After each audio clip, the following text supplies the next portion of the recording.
Good morning दोस्तों, एक बार फिर से स्वागत है आपका आज के मुख्य समाचारों में। यहाँ आपको देखने को मिलेगी सुबह से शाम तक की ताजा खबरें ब्रेकिंग न्यूज अपडेट के रूप में। तो दोस्तों, वीडियो शुरू करने से आपसे एक छोटी सी रिक्वेस्ट है, अगर आपने हमारे यूट्यूब चैनल को सब्सक्राइब नहीं किया है तो सबसे पहले उसे सब्सक्राइब कीजिए और बेल आइकन भी दबा दीजिए। तो चलो दोस्तों, शुरू करते हैं आज के पहले मुख्य समाचार।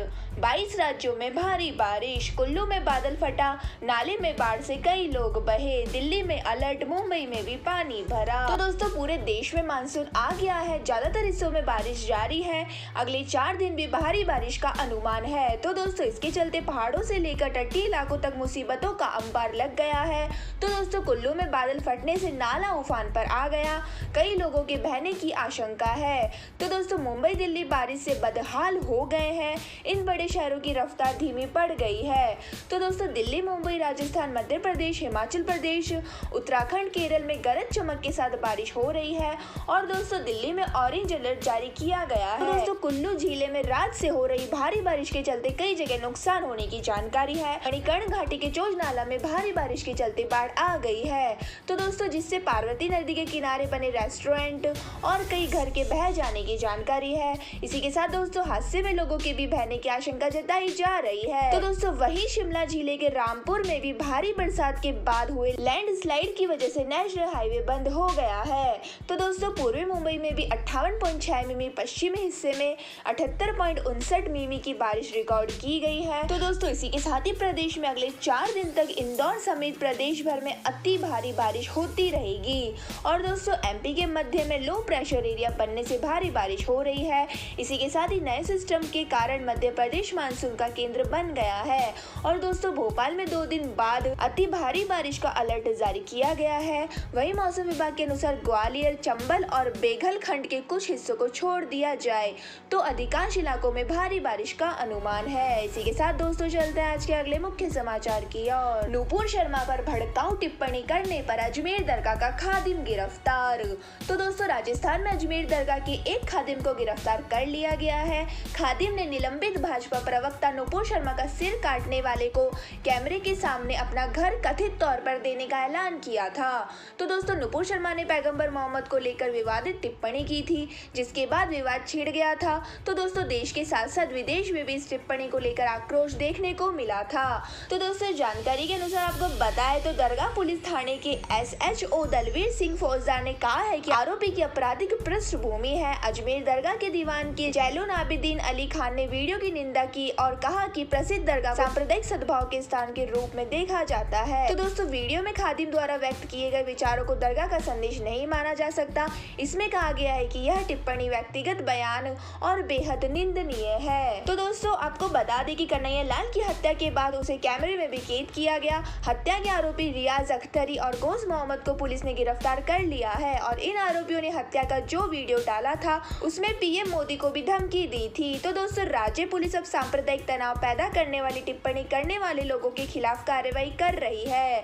इसी के साथ दोस्तों, चलते हैं आज के अगले मुख्य समाचार की ओर। घरेलू सिलेंडर के दाम 50 रुपए बढ़े, दिल्ली में 14 किलो वाले सिलेंडर के 1053 रुपए देने होंगे। 48 दिनों में दूसरी बार बढ़े दाम। तो दोस्तों, कॉमर्शियल गैस सिलेंडरों के दाम घटने के बाद अब घरेलू गैस सिलेंडरों की कीमतें 48 दिनों के बाद फिर बढ़ाई गई है।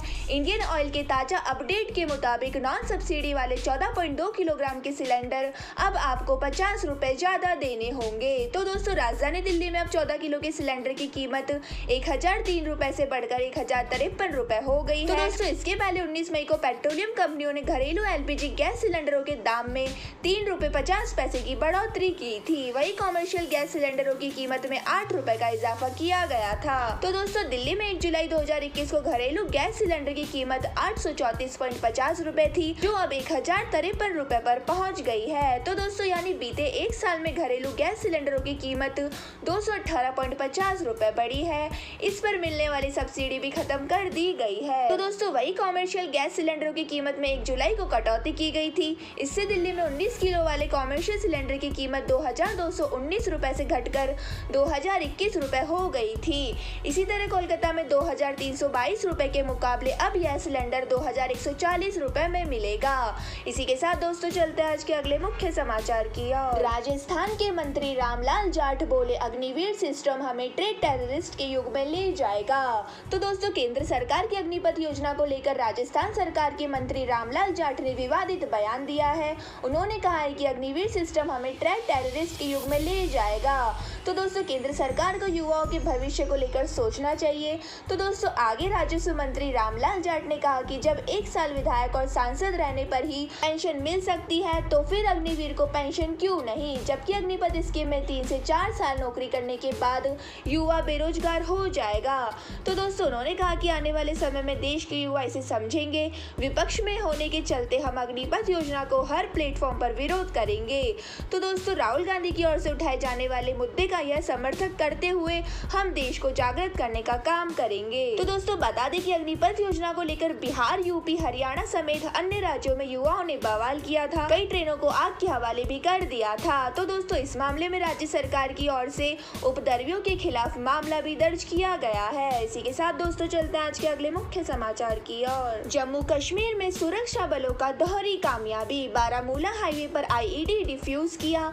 कुलगाम में माता पिता की अपील पर 2 आतंकियों का सरेंडर। तो दोस्तों जम्मू कश्मीर में आज सुरक्षा बलों को एक ही दिन में 2 बड़ी कामयाबी मिली है, जहां श्रीनगर बारामूला हाईवे पर आईईडी डिफ्यूज कर दिया गया है। तो दोस्तों वही कुलगांव में 2 आतंकियों ने अपने माता पिता के कहने पर सरेंडर कर दिया है। आतंकी सरेंडर करके जैसे ही बाहर आए पुलिस ने उन्हें हिरासत में ले लिया। तो दोस्तों बारामूला हाईवे पर मिले आईईडी को लेकर वरिष्ठ पुलिस अधिकारी ने बताया कि सुरक्षा बलों में से आर्मी की राष्ट्रीय राइफल की 29वीं बटालियन ने सड़क किनारे रखे आईईडी को डिटेक्ट किया। इसके बाद बॉम्ब डिस्पोजल स्क्वाड ने इसे डिफ्यूज किया। तो दोस्तों इस दौरान हाईवे का ट्रैफिक रोका गया था, जिसे फिर से खोल दिया गया है। दूसरी तरफ दोस्तों सुरक्षा बलों को जैसे ही हादीगाम इलाके में आतंकियों के छिपे होने की खबर मिली, उन्हें पूरे इलाके से घेर लिया। इसके बाद दोनों तरफ एनकाउंटर शुरू हो गया।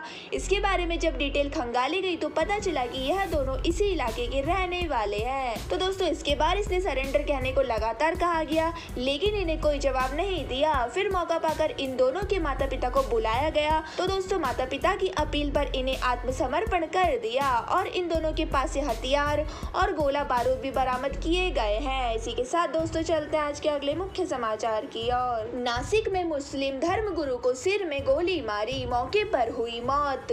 तो दोस्तों महाराष्ट्र में नासिक से एक ऐसा मामला सामने आया है जहां एक मुस्लिम धर्मगुरु की हत्या कर दी गई है। यह तब हुआ जब उनके सिर पर हमलावरों ने गोली उतार दी। तो दोस्तों पुलिस ने इस मामले में बताया कि 4 अज्ञात आरोपियों ने इस घटना को अंजाम दिया और जल्दी उन्हें गिरफ्तार कर लिया जाएगा। तो दोस्तों यह घटना नासिक जिले के येवला कस्बे की है। पीटीआई के मुताबिक मृतक का नाम ख्वाजा सैयद चिश्ती और वे स्थानीय लोग के बीच में सूफी बाबा के नाम से मशहूर थे। तो दोस्तों यह भी बताया गया है कि 35 साल के सूफी बाबा अफगानिस्तान से ताल्लुक रखते थे। तो दोस्तों आरोपियों ने चिश्ती बाबा को येवला कस्बे के MIDC इलाके में से एक स्थित खुले मैदान में गोली मारी है। लेकिन दोस्तों रिपोर्ट के मुताबिक पुलिस ने बताया कि हत्या की वजह नहीं पता चल पाई है। हमलावर सूफी बाबा की हत्या करने के बाद उनकी SUV गाड़ी लेकर मौके से भाग गए। हालांकि हमलावरों की एक SUV को जब्त कर लिया गया है, लेकिन अभी हमलावर गिरफ्त से बाहर है। इस पूरे मामले की जांच शुरू कर दी गई है और सभी एंगल से पड़ताल की जा रही है। इसी के साथ दोस्तों चलते हैं आज के अगले मुख्य समाचार की ओर। बीते 24 घंटों में नए केस में 12% की बढ़ोतरी, मंगलवार को महाराष्ट्र में मिले सबसे ज्यादा नए मामले। तो दोस्तों देश में बीते 14 दिन से रोजाना कोरोना के 10,000 से ज्यादा नए मामले सामने आ रहे हैं। मंगलवार को भी 15,733 नए मामले दर्ज किए गए हैं।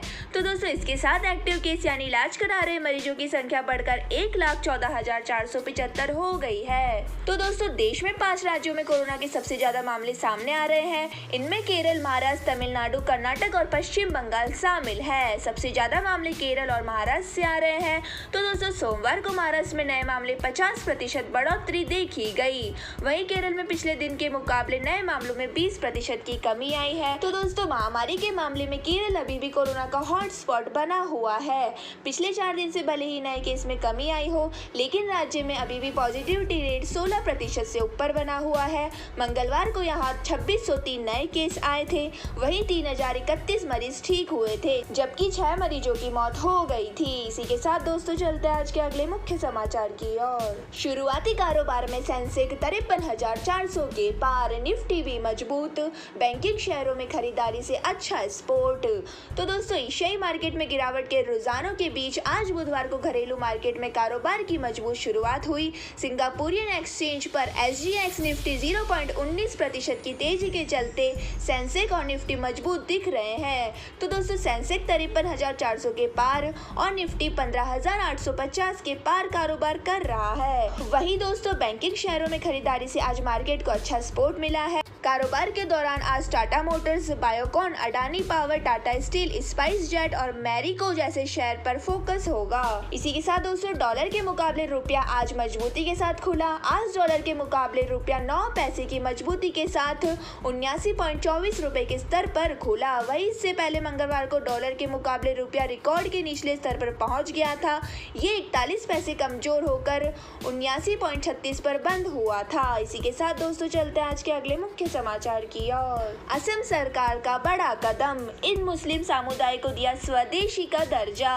तो दोस्तों असम के हिमंत बिस्वा शर्मा सरकार ने एक बड़ा निर्णय लेते हुए राज्य के 5 असमिया भाषी मुस्लिम समुदाय को स्वदेशी का दर्जा देने का फैसला किया है।